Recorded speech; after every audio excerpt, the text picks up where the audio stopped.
شیخ Saadi رحمۃ اللہ علیہ سفر کر رہے تھے۔ ان کے ساتھ ان کا گدھا بھی تھا۔ ایک گاؤں میں پہنچے تو رات پڑ گئی۔ سردی کے دن تھے۔ رات بسر کرنے کا ٹھکانہ تلاش کرنے لگے۔ گاؤں والوں میں سے کوئی ٹھکانہ دینے پر رضامند نہ ہوا۔ آخرکار ایک گھر کا دروازہ کھٹکھٹایا۔ گھر والے نے کہا، میری بیوی دروازے میں تڑپ رہی ہے، بچہ نہیں ہوتا، اگر تو دعا کرے تو جگہ دوں گا۔ شیخ سعدی رحمۃ اللہ علیہ مان گئے۔ انہیں کمرہ مل گیا۔ پھر انہوں نے کاغذ کے پرزے پر ایک تعویذ لکھا اور گھر والے سے کہا، اسے مریضہ کی ناف پر باندھ دیں۔ تعویذ باندھتے ہی بچہ ہو گیا۔ اگلی صبح شیخ سعدی رحمۃ اللہ علیہ چلے گئے، لیکن گاؤں والوں نے تعویذ سنبھال کر رکھا۔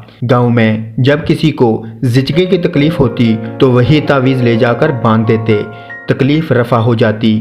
گاؤں کے مولوی کو اس بات پر بڑا غصہ آیا۔ اس نے سوچا کہ اگر تعویذ پر لکھی ہوئی آیت کا پتہ چل جائے تو اسے بڑا فائدہ ہوگا۔ مولوی نے جھوٹ موٹ کا بہانہ تراشا اور تعویذ مانگ کر لے گیا۔